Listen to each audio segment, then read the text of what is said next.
തിരുവചനം തിരുവചനം.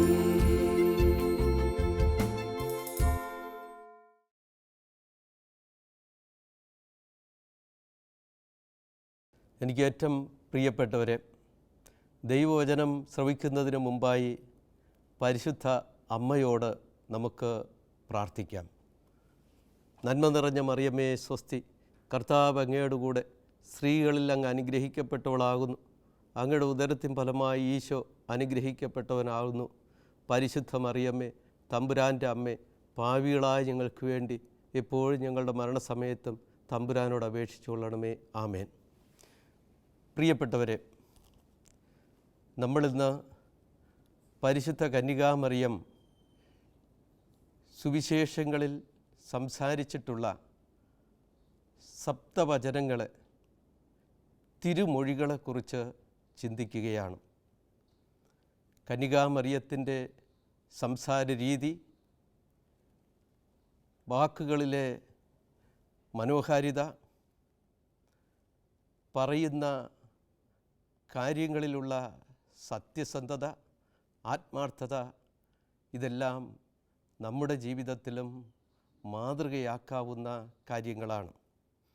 ഒന്നാമതായി നമ്മൾ കാണുന്നത്, ദൈവത്തിൻ്റെ മനുഷ്യാവതാരം അനിവാര്യമായ ഘട്ടത്തിൽ ഗബ്രിയേൽ ദൈവദൂതൻ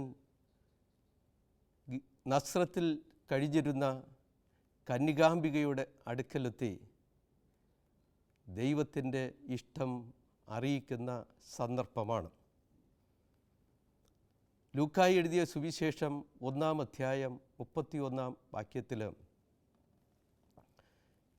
ഗബ്രിയേൽ ദൈവദൂതൻ ഇപ്രകാരം കന്യകാമറിയത്തോട് പറയുന്നു: ദൈവകൃപ നിറഞ്ഞവളെ സ്വസ്തി, കർത്താവ് നിന്നോട് കൂടെയുണ്ട്, നീ ഭയപ്പെടേണ്ട. നീ ഗർഭം ധരിച്ച് ഒരു പുത്രനെ പ്രസവിക്കും, നീ അവന് യേശു എന്ന് പേരിടണം. അപ്പോഴാണ് പരിശുദ്ധ കന്യകാമറിയം ആദ്യമായി സംസാരിക്കുന്നത്. ലൂക്കായി എഴുതിയ സുവിശേഷം 1-ാം അധ്യായം 34-ാം വാക്യം. ഇതെങ്ങനെ സംഭവിക്കും? കന്യകയും യുവതിയുമായ കന്യകാമറിയത്തിൻ്റെ നിഷ്കളങ്കതയും ആത്മാർത്ഥതയും സത്യസന്ധതയും വിനയവും ഈ വാക്കുകളിൽ പ്രകടമാണ്. അജ്ഞാതവും അഗ്രാഹ്യവുമായ കാര്യങ്ങളെ എങ്ങനെയാണ് സമീപിക്കേണ്ടത് എന്ന് ഈ കന്യക നമ്മെ ബോധ്യപ്പെടുത്തി തരികയാണ്. കന്യകാമറിയം തൻ്റെ യഥാർത്ഥ സ്വത്വത്തെ വെളിപ്പെടുത്തുന്ന സന്ദർഭത്തിൽ ദൈവത്തിന് ഈ യുവതിയെക്കുറിച്ചുള്ള വ്യക്തമായ ചിത്രം കിട്ടുന്നു. അതുകൊണ്ട് തന്നെ അവളെ തിരഞ്ഞെടുക്കുവാനും താൻ ആഗ്രഹിക്കുന്ന ആ സൽക്കർമ്മങ്ങൾ നിർവഹിക്കുന്നതിനുമുള്ള സാധ്യത അവിടെ തെളിഞ്ഞു കിട്ടുന്നു. ദൈവത്തിൻ്റെ ഈ ഇഷ്ടം തിരിച്ചറിഞ്ഞ കന്യകാമറിയം ആ ദൈവവിളിക്ക് ചെവി കൊടുക്കുകയാണ്. തന്നിമിത്തം ദൈവത്തിന് പ്രവേശിക്കുവാനും പ്രവർത്തിക്കുവാനുമുള്ള അവസരം ലഭ്യമാകുന്നു. വിശുദ്ധ അഗസ്റ്റിനോസ് പറയുന്നു, ദൈവം തൻ്റെ വത്സലപുത്രനെ ലോകത്തിന് നൽകുവാൻ പരിശുദ്ധ കന്യകാമറിയത്തെ ഏൽപ്പിച്ചുവെന്ന്. പരിശുദ്ധ കന്യകാമറിയം ഉള്ളത് പറയുകയും പറയുന്നത് പ്രവർത്തിക്കുകയും ചെയ്യുന്നതായി നമുക്ക് കാണാൻ സാധിക്കും. അതാണല്ലോ വേണ്ടതും അതാണല്ലോ നല്ലതും. രണ്ടാമതായി പരിശുദ്ധ കന്യകാമറിയം സംസാരിക്കുന്നത് ദൈവത്തിന് അസാധ്യമായി ഒന്നുമില്ല എന്ന് ഗബ്രിയേൽ ദൈവദൂതൻ പറയുമ്പോൾ അതിന് മറുപടി നൽകുകയാണ്. ലൂക്കായി എഴുതിയ സുവിശേഷം 1-ാം അധ്യായം 38-ാം വാക്യത്തിൽ ഇതാ കർത്താവിൻ്റെ ദാസി, അങ്ങേ വചനം പോലെ എന്നിൽ സംഭവിക്കട്ടെ. നിരുപാധികമായ ഒരു സമർപ്പണമാണ് ഇവിടെ നമുക്ക് കാണാൻ സാധിക്കുന്നത്.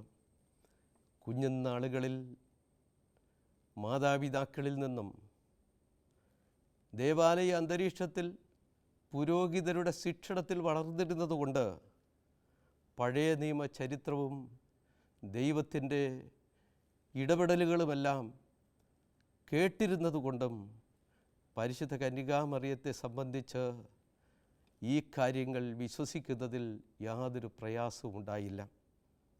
ദൈവത്തിന് അസാധ്യമായി ഒന്നുമില്ല എന്ന് ഈ യുവതിക്ക് നിശ്ചയമുണ്ടായിരുന്നു. അബ്രഹാമിൻ്റെയും ഇസ്ഹാക്കിൻ്റെയും യാക്കോബിൻ്റെയും പൂർവ്വ യോസേപ്പിൻ്റെയും എല്ലാം കഥകൾ അറിയാമായിരുന്നു. അതോടൊപ്പം തന്നെ ഫറവോയുടെ അടിമത്വത്തിൽ നിന്ന് ഇസ്രായേൽ ജനതയെ കാനാൻ ദേശത്തേക്ക് മോശ വഴി നയിച്ചു കൊണ്ടു പോകുമ്പോൾ ദൈവത്തിൻ്റെ സമർത്ഥമായ ഇടപെടലുകൾ ഉണ്ടായിരുന്നതായും അസാധ്യമെന്ന് തോന്നിയിരുന്ന പല കാര്യങ്ങളും സുതാര്യവും സാധ്യവുമായി തീർന്നിട്ടുള്ളത് കന്യകാമറിയം പഴയ നിയമ ചരിത്രത്തിൽ വായിച്ച് മനസ്സിലാക്കിയിട്ടുണ്ട്. അതുകൊണ്ട് തന്നെ ദൈവത്തിൻ്റെ മുമ്പിൽ സമർപ്പിതയാകുന്നതിന് അമ്മയ്ക്ക് യാതൊരു മടിയും ഉണ്ടാകുന്നില്ല. പരിശുദ്ധ പിതാവ് ഫ്രാൻസിസ് മാർപ്പാപ്പ ലോകത്തിന് നൽകിയ പരിസ്ഥിതി സംരക്ഷണത്തെക്കുറിച്ചുള്ള ചാക്രിക ലേഖനത്തിൽ 6-ാം അധ്യായം 213 ഖണ്ഡികയിൽ പറയുന്നുണ്ടല്ലോ, വ്യക്തിത്വ രൂപീകരണത്തിൻ്റെ പ്രഥമ പാഠശാലയാണ് കുടുംബമെന്ന്. ദൈവഭയം സർവജയം, ഇത് നമ്മൾ കുഞ്ഞുനാളുകളിൽ കുടുംബങ്ങളിൽ കേട്ട് വളർന്നിട്ട് ഉള്ളതാണ്. അങ്ങനെയൊരു പശ്ചാത്തലമുള്ളവർക്ക് മാത്രമേ ദൈവത്തിൻ്റെ ഇഷ്ടത്തിനു വേണ്ടി തങ്ങളുടെ ജീവിതത്തെ, തങ്ങളുടെ സ്വാതന്ത്ര്യത്തെ സമർപ്പിക്കാനായിട്ട് സാധിക്കൂ. നമ്മുടെ കുടുംബങ്ങളിൽ ജനിച്ചു വളരുന്ന മക്കൾക്ക് ഇത്തരത്തിലുള്ള ദൈവികമായ ചിന്തകൾ കുഞ്ഞുനാളുകളിലെ നൽകാൻ മാതാപിതാക്കൾ ശ്രദ്ധിക്കണം. വിശുദ്ധ കുറിയാക്കോസ് ഏലിയാസ് ചാവറയച്ചൻ ഒരു നല്ല അപ്പൻ്റെ ചാവരുകൾ എന്ന പുസ്തകത്തിൽ അവസാന ഭാഗത്ത് മാതാപിതാക്കൾക്കുള്ള ഉപദേശത്തിൽ പറയുന്നുണ്ടല്ലോ, കുഞ്ഞുങ്ങൾക്ക് മുലപ്പാലിനോടൊപ്പം മൂല്യങ്ങളും നൽകണം. എങ്കിൽ മാത്രമേ മക്കൾ വളർന്നു വരുന്നതിനനുസരിച്ച് ദൈവത്തിനും മനുഷ്യർക്കും ഊഴിയം ചെയ്തുകൊണ്ട് ജീവിക്കുന്നതിന് സാധിക്കും. അല്ലെങ്കിൽ എനിക്കെന്ത് കിട്ടും, എനിക്കെന്ത് നേട്ടമുണ്ടാകും എന്നതിൻ്റെ അടിസ്ഥാനത്തിലായിരിക്കും നമ്മൾ ഓരോ കാര്യത്തെയും സമീപിക്കുന്നതും ഓരോ ചോദ്യത്തിനും ഉത്തരം നൽകുന്നതും. മൂന്നാമതായി നമ്മൾ കാണുന്നത് ലൂക്കായി എഴുതിയ സുവിശേഷം 1-ാം അധ്യായം 40-ാം വാക്യം. സക്കറിയായുടെ വീട്ടിൽ പ്രവേശിച്ച് എലിസബത്തിനെ അഭിവാദനം ചെയ്യുന്നു. ദൈവകുമാരനെ ഗർഭം ധരിച്ചിരിക്കുന്നുവെന്ന തലക്കനമില്ലാതെ തൻ്റെ ഇളയമ്മ ഗർഭിണിയായിരിക്കുന്നുവെന്ന് അറിഞ്ഞ് അവിടേക്ക് പോവുകയാണ്. ഗലീലയിലെ നസ്രത്ത് നിന്ന് യൂദയായിലെ എൻഖരിമിലേക്ക് ബന്ധപ്പെട്ട് ഈ യുവതി എത്തുന്നു.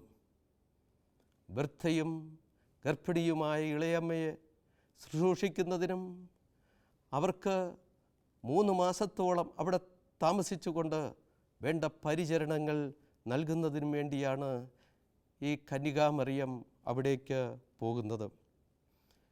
പരിശുദ്ധ പിതാവ് ഫ്രാൻസിസ് മാർപ്പാപ്പ പരിശുദ്ധ കന്യകാമറിയത്തെ മാതൃകയാക്കിക്കൊണ്ട് ഇന്നിൻ്റെ യുവതയോട് പറയും, മക്കളെ, നിങ്ങൾക്ക് 2 കാലുകളോടൊപ്പം 2 ചിറകുകളുമുണ്ട്. നന്മ ചെയ്യാൻ കിട്ടുന്ന അവസരങ്ങളിലേക്ക് ഓടിയെത്തുന്നതിന് നിങ്ങൾക്ക് ചിറക് ലഭ്യമാകുമ്പോൾ പറന്നെത്തുന്നതിന് സാധിക്കും. തിടുക്കത്തോടുകൂടെ നന്മ ചെയ്യുന്നതിന് എപ്പോഴും നിങ്ങൾ സന്മനസ്സു കാണിക്കണം എന്ന്. ഇവിടെ പരിശുദ്ധ കന്യകാമറിയം എലിസബത്തിനെ വീട്ടിൽ ചെന്ന് കാണുന്ന അവസരത്തിൽ പരിശുദ്ധാത്മ ചൈതന്യത്താൽ ആ വീടും പരിസരവും നിറയുകയാണ്. എലിസബത്ത് പരിശുദ്ധ കന്യകാമറിയത്തെ കണ്ട മാത്രയിൽ ദൈവകുമാരന് ഗർഭം ധരിച്ചിരിക്കുന്ന ഈ യുവതി എൻ്റെ അടുക്കൽ വരുവാൻ എനിക്കെങ്ങനെ ഭാഗ്യമുണ്ടായി എന്ന് ചിന്തിക്കുന്നു. പരിശുദ്ധ കന്യകാമറിയം ഇളയമ്മയ്ക്ക് വേണ്ടി എനിക്കെന്ത് ചെയ്യാൻ സാധിക്കുമെന്ന് അന്വേഷിക്കുന്നു. ആ സന്ദർഭത്തിൽ എലിസബത്തിൻ്റെ ഉദരത്തിലുണ്ടായിരുന്ന ഗർഭസ്ഥ ശിശു ആനന്ദം കൊണ്ട് തുള്ളിച്ചാടുകയാണ്. ആ കുഞ്ഞിന് പോലും വളരെ സുന്ദരകരമായ അനുഭൂതികൾ ഉളവാക്കുന്ന രംഗമാണ് അവരുടെ കണ്ടുമുട്ടലിലൂടെ സംഭവിക്കുന്നത്. നമ്മുടെ കുടുംബങ്ങളിൽ നിലനിർത്തേണ്ട സംഭവിക്കേണ്ട മനോഹരമായ ചിത്രങ്ങളാണ് ഇതിലൂടെ നമുക്ക് ലഭ്യമാകുന്നത്. നമുക്കറിയാം, നമ്മുടെ ജീവിതത്തിൽ എത്രയോ അനുഭവങ്ങൾ, ഒരു പുഞ്ചിരി, ഒരു പ്രോത്സാഹനം, ഒരു അഭിനന്ദനം, ഒരു നല്ല വാക്ക് കിട്ടേണ്ടവരിൽ നിന്ന് കിട്ടുമ്പോൾ നമ്മുടെ മനസ്സിലുണ്ടാകുന്ന ഒരു സന്തോഷം, ഹൃദയാനുഭൂതി, കിട്ടാതെ വരുമ്പോൾ നമുക്കുണ്ടാകുന്ന ഹൃദയഭാരം, കാര്യം നിസാരം, ഗുണമോ അതിവിശേഷം. പക്ഷേ കേരളീയരായ നമ്മൾ ഈ കാര്യത്തിൽ വളരെ പിശുക്ക് കാട്ടുന്നു. നാലാമതായി നമ്മൾ കാണുന്നത് ലൂക്കായി എഴുതിയ സുവിശേഷം 1-ാം അധ്യായം 46 തുടങ്ങി 55 വരെയുള്ള വാക്യങ്ങളിൽ പരിശുദ്ധ കന്യകാമറിയത്തിൻ്റെ സ്തോത്രഗീതമാണ്. ബാലകൗമാര യൗവനത്തിൽ നിന്ന് നനം തികഞ്ഞ ഒരു പക്വതയിലേക്ക് ഈ മഹതി ഉയർന്നു കഴിഞ്ഞിരിക്കുന്നു. ദൈവത്തെക്കുറിച്ച് സംസാരിക്കുമ്പോൾ കന്യകാമറിയത്തിന് 1000 നാവാണ്. വായി നിറച്ച് അമ്മ സംസാരിക്കുന്നു. ദൈവം ചെയ്ത നന്മകളെക്കുറിച്ച്, ദൈവത്തിൻ്റെ ഇടപെടലുകളെക്കുറിച്ച്, ദൈവം ലോകത്തിന് നൽകിക്കൊണ്ടിരിക്കുന്ന അനുഗ്രഹങ്ങളെക്കുറിച്ച് ദൈവത്തെ സ്തുതിക്കുന്നതിനും പുകഴ്ത്തുന്നതിനും ആരാധിക്കുന്നതിനും നന്ദി പറയുന്നതിനും ഈ അമ്മ വളരെയേറെ താല്പര്യം കാണിക്കുന്നു. അതേസമയം തൻ്റെ സ്വന്തം കാര്യങ്ങൾ പുകഴ്ത്തിപ്പറയാൻ കിട്ടുന്ന അവസരങ്ങളെ വളരെ മൗനത്തോടുകൂടെ അവയെ ഒഴിവാക്കുവാനും ശ്രമിക്കുന്നു. ബത്ലഹേമിൽ പിറന്ന ഉണ്ണിയെ കാണാൻ 3 രാജസ്ത്രീകൾ എത്തി. പൊന്നും മീറയും കുന്തിരിക്കവും കാഴ്ചവെച്ചു, ഉണ്ണിയെ ആരാധിച്ചു. അതോടൊപ്പം തന്നെ തീർച്ചയായും അമ്മയ്ക്കും അഭിനന്ദനങ്ങളും സമ്മാനങ്ങളും കിട്ടിയിട്ടുണ്ടാകും. അതൊന്നും മറ്റുള്ളവരോട് പറഞ്ഞ് അമ്മ ഘോഷിക്കുന്നതായി നമ്മൾ കാണുന്നില്ല. അതുപോലെ തന്നെ കാനായിലെ കല്യാണ വീട്ടിൽ പച്ചവെള്ളത്തെ വീഞ്ഞാക്കി ആ വിഭാഗത്തെ മംഗളമാക്കി കൊടുക്കുന്നു. അമ്മയുടെ ഇടപെടലും മകൻ്റെ പ്രവൃത്തിയും കൊണ്ടാണ് അവിടെ ആ മംഗളകരമായ കാര്യം നടന്നത്. അമ്മ നാട്ടുകാരോടോ കൂട്ടുകാരോടോ പറഞ്ഞ് തൻ്റെ പൊലിമയെ പരസ്യപ്പെടുത്തുന്നതായി നമ്മൾ കാണുന്നില്ല. അതുപോലെ തന്നെ സങ്കടകരമായ എത്രയോ സംഭവങ്ങൾ അമ്മയുടെ ജീവിതത്തിൽ ഉണ്ടായിട്ടുണ്ട്. ഉണ്ണിയെയും കൊണ്ട് ജെറുസലേം ദേവാലയത്തിൽ ദൈവത്തിന് നന്ദി അർപ്പിക്കുവാൻ പോകുമ്പോൾ ശിമയോൻ ദീർഘദർശി ഉണ്ണിയെ കയ്യിലെടുത്ത്, ഈ കുമാരൻ വഴി നിനക്ക് ധാരാളം വേദനകളുണ്ടാകും, നിൻ്റെ ഹൃദയത്തിൽ ഒരു വാൾ കിടക്കും എന്നൊക്കെ പറയുകയുണ്ടായല്ലോ. അതൊന്നും അമ്മ മറ്റുള്ളവരോട് പറയാനോ ദൈവത്തെ കുറ്റപ്പെടുത്താനോ എടുക്കുന്നില്ല. അതെല്ലാം ഹൃദയത്തിൽ സംഗ്രഹിച്ചുകൊണ്ട് ദൈവത്തിൽ ആശ്രയിച്ച് തന്നെ ഏൽപ്പിച്ച ദൗത്യം ഭംഗിയായി നിർവഹിക്കുന്നതിന് അമ്മ ശ്രദ്ധിക്കുന്നതായിട്ടാണ് നമ്മൾ കാണുന്നത്. അഞ്ചാമതായി ലൂക്കായി എഴുതിയ സുവിശേഷം 2-ാം അധ്യായം 48-ാം വാക്യം. മോനെ, നീ ഞങ്ങളോട് ഇങ്ങനെ ചെയ്തതെന്ത്? നിന്റെ പിതാവ് ഞാനും ഉത്കണ്ഠയോടുകൂടെ നിന്നെ അന്വേഷിക്കുകയായിരുന്നു. സന്ദർഭം നമുക്കറിയാം. പെസഹാ തിരുനാളിന് ജെറുസലേം ദേവാലയത്തിൽ എത്തി പെസഹാ തിരുനാൾ പങ്കെടുത്തു. ആഘോഷം കഴിഞ്ഞ് ഒരു ദിവസത്തെ യാത്ര അവർ വീട്ടിലേക്ക് നടത്തി. സത്രത്തിലെത്തി മകനെ തിരക്കുമ്പോൾ മകനെ കാണുന്നില്ല. തിരികെ പോകുന്നു. 3 ദിവസമെടുത്തു അവിടെ എത്താൻ. ആ പ്രദേശമെല്ലാം തിരക്കി. അവസാനം വിദ്വൽ സദസ്സിൽ വെച്ച് മകനെ കണ്ടെത്തി. കണ്ടപാടെ അമ്മ ഈ മകനെ അവിടെ നിന്ന് വിളിച്ചിറക്കി മകനോട് ചോദിക്കുന്ന ചോദ്യമാണിത്. മോനെ, നീ ഞങ്ങളോട് ചെയ്തതെന്ത്? നിന്റെ പിതാവ് ഞാനും ഉത്കണ്ഠയോടുകൂടെ നിന്നെ അന്വേഷിക്കുകയായിരുന്നു. പ്രഭാഷകന്മാരുടെ പുസ്തകം 30-ാം അധ്യായം 1 തുടങ്ങിയുള്ള വാക്യങ്ങളിൽ കുട്ടികളുടെ ശിക്ഷണത്തെക്കുറിച്ച് രേഖപ്പെടുത്തിയിരിക്കുന്നു. 2-ാമത്തെ വാക്യത്തിൽ പറയുന്നു, കുട്ടികളെ ശിക്ഷണത്തിൽ വളർത്തുന്നവന് അവൻ മൂലം നന്മയുണ്ടാകും. അല്ലെങ്കിൽ 13-ാം വാക്യത്തിൽ പറയുന്നു, അവൻ്റെ ലജ്ജാകരമായ പ്രവൃത്തികൾ നിമിത്തം ദുഃഖിക്കേണ്ടി വരും. പരിശുദ്ധ കന്യകാമറിയം മകനെ തിരുത്തേണ്ട സമയം തിരുത്തുകയും അതിനനുസരിച്ച് മകനെ വളർത്തുകയും ചെയ്തതുകൊണ്ട് മകൻ വഴി അമ്മയ്ക്ക് തുടർന്നുള്ള കാലഘട്ടങ്ങളിൽ അഭിമാനിക്കേണ്ട അവസ്ഥയാണുണ്ടാകുന്നത് എന്ന് നമുക്കറിയാൻ സാധിക്കും. ഒരവസരത്തിൽ യേശുക്രിസ്തുവിൻ്റെ പരസ്യജീവിത കാലഘട്ടത്തിൽ നന്മ ചെയ്ത് കടന്നു പോകുന്ന അവസരത്തിൽ ഒരു സ്ത്രീ വിളിച്ചു പറഞ്ഞല്ലോ,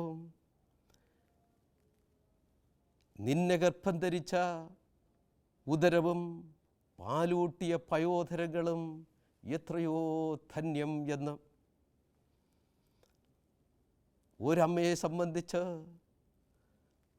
മക്കൾ വഴി കിട്ടാവുന്ന ഏറ്റവും വലിയ അവാർഡാണത്.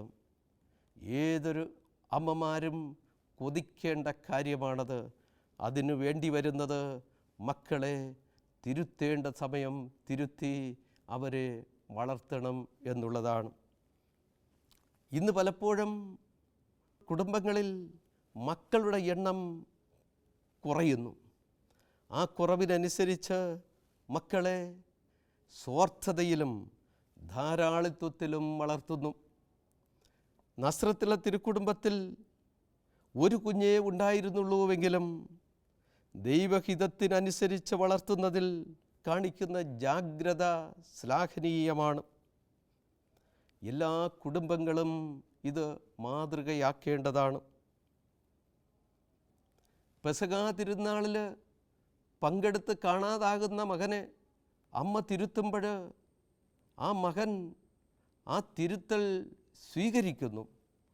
തുടർന്ന് നമ്മൾ വായിക്കുന്നത് ലൂക്കായി എഴുതിയ സുവിശേഷം 51-ാം വാക്യത്തിൽ അവൻ അവർക്ക് വിധേയനായി നസ്രത്തിൽ ജീവിച്ചു. അടുത്ത വാക്യം നമ്മൾ വളരെയേറെ ചിന്തിപ്പിക്കേണ്ടതാണ്. അവൻ ജ്ഞാനത്തിലും പ്രായത്തിലും ദൈവത്തിൻ്റെയും ജനങ്ങളുടെയും പ്രീതിയിൽ വളർന്നു വന്നു. മാതാപിതാക്കളുടെ യഥാവിധമായ തിരുത്തലുകൾ ദൈവത്തിനും ജനത്തിനും പ്രീതികരമായി വളർത്തുന്നതിന് ഉതകുന്നുവെന്ന വസ്തുതയാണ് നമുക്ക് ലഭ്യമാകുന്നത്. 6-ാമതായി നമ്മൾ കാണുന്നത് യോഹന്നാൻ എഴുതിയ സുവിശേഷം 2-ാം അധ്യായം 3-ാം വാക്യം. മോനെ, അവർക്ക് വീഞ്ഞില്ല. കാനായിലെ കല്യാണ വീട്ടിൽ അതിഥിയായി എത്തിയ നസ്രത്തിലെ തിരുക്കുടുംബം ആതിഥേയരായി മാറുന്ന ചിത്രമാണ് നമുക്കവിടെ കാണാൻ സാധിക്കുന്നത്. അമ്മയുടെ ശ്രദ്ധയിൽ വിരുന്നിന് ഭംഗമുണ്ടാക്കുന്ന ഒരു കുറവുണ്ട് എന്ന് മനസ്സിലാക്കിയപ്പോൾ അമ്മ അവിടെ ഇടപെടുന്നു. മകനെ സഹായത്തിനായി ക്ഷണിക്കുന്നു. അവർക്ക് വീഞ്ഞില്ലെന്നും അത് മകനിൽ സാധ്യമാകുമെന്നും ദൈവീകമായ കഴിവുള്ള മകനിലൂടെ അവരെ സഹായിക്കാൻ സാധിക്കുമെന്നും അമ്മ തിരിച്ചറിഞ്ഞിട്ട് മകനെ അതിലേക്ക് ക്ഷണിക്കുകയാണ്. ചെറുപ്രായത്തിൽ തന്നെ സാമൂഹ്യ പ്രതിബദ്ധത മകനിൽ വളർത്തുന്നതിന് അമ്മയെടുക്കുന്ന ആ സൽമനോഭാവം എത്രയോ വലുതാണ് എന്ന് നമ്മൾ മനസ്സിലാക്കണം.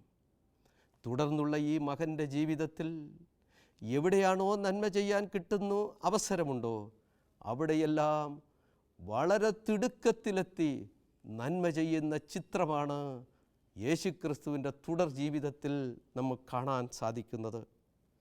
പരിശുദ്ധ പിതാവ് ഫ്രാൻസിസ് മാർപ്പാപ്പ ലോകത്തുള്ള മാതാപിതാക്കളോട് പറയും, നിങ്ങളുടെ മക്കളെ നിങ്ങൾ സ്വാർത്ഥരായി വളർത്തരുത്. ദൈവത്തിനും ജനത്തിനും ഉപകാരികളാക്കി അവരെ വളർത്തണം. മക്കളില്ലാത്തവർക്ക് മക്കളുടെ വിലയറിയൂ. അതുകൊണ്ട് നിങ്ങൾക്ക് ദൈവം നൽകിയിരിക്കുന്ന ഈ മക്കൾ ദൈവത്തിൻ്റെ ദാനമാണെന്നും അത് മറ്റുള്ളവർക്ക് കൂടെ പ്രയോജനപ്പെടത്തക്ക വിധത്തിൽ അവരെ വളർത്തണമെന്നും ഉപദേശിക്കുന്നു. ഏഴാമതായി യോഹന്നാൻ എഴുതിയ സുവിശേഷം 2-ാം അധ്യായം 5-ാം വാക്യം, അവൻ നിങ്ങളോട് പറയുന്നത് ചെയ്യുവിൻ. കാനായിലെ കല്യാണ വീട്ടിൽ വെച്ചാണ് അവൻ നിങ്ങളോട് പറയുന്നത് ചെയ്യുവിൻ. ജീവിത വിജയത്തിൻ്റെ മർമ്മം അമ്മ ഇവിടെ ചൂണ്ടിക്കാണിച്ചു തരികയാണ്. ഈശോയുടെ വാക്ക് നമ്മൾ കേൾക്കണമെന്നും കേട്ടാൽ വളരെ ഫലമുണ്ടാകുമെന്നും അമ്മ നമ്മെ ഓർമ്മപ്പെടുത്തുന്നു. നമ്മളെല്ലാവരും ഒരു തരത്തിൽ പറഞ്ഞാൽ ഒഴിഞ്ഞ പാത്രങ്ങളാണ്. നമ്മൾ കഴിയുന്ന വിധത്തിൽ ഈ ഒഴിഞ്ഞ പാത്രങ്ങളെ നിറയ്ക്കാനായിട്ട് നമ്മൾ ശ്രമിക്കുന്നു. പകലന്തിയോളം പലപ്പോഴും നിറച്ചാലും പച്ച തൊടുന്നില്ല, ഫലമുണ്ടാകുന്നില്ല, വേണ്ടത്ര പ്രയോജനം കിട്ടുന്നില്ല. കാനായിലെ കല്യാണ വീട്ടിൽ പച്ചവെള്ളം ഈശോ തൊട്ടപ്പോൾ അത് വീഞ്ഞായി. അതുപോലെയാണ് യേശുവിന് തൊടാനുള്ള അവസരം നമ്മുടെ ജീവിതത്തിൽ ഒരുക്കുന്നതിൻ്റെ തോതനുസരിച്ച് നമുക്ക് വിജയിക്കാനായിട്ട് സാധിക്കും. അതാണ് പരിശുദ്ധ കന്യകാമറിയം പറയുന്നത്, മക്കളെ അവൻ പറയുന്നത് ചെയ്യുവിൻ. ഈശോ ഇടപെടുമ്പോഴാണ് നമുക്ക് ജീവിതം ചൈതന്യവത്തായി മാറുന്നത്. ഈശോ പറഞ്ഞത് കേട്ടതുകൊണ്ടല്ലേ കാനായിലെ കല്യാണം മംഗളകരമായത്, ബൈബിൾ പ്രസിദ്ധമായി തീർന്നത്. അതുപോലെ നമ്മുടെ ഓരോരുത്തരുടെയും വ്യക്തി ജീവിതത്തിലും കുടുംബജീവിതത്തിലും യേശുവിന് മുഖ്യമായ സ്ഥാനം നൽകി ജീവിക്കാൻ നമ്മൾ ശ്രദ്ധിക്കുമ്പോൾ നമ്മുടെയും ജീവിതം മംഗളകരമായി ഐശ്വര്യപരമായി മാറും. ജീവിത വിജയം നേടാനായിട്ട് സാധിക്കും. ദൈവം നമ്മെ സമൃദ്ധമായി അനുഗ്രഹിക്കട്ടെ.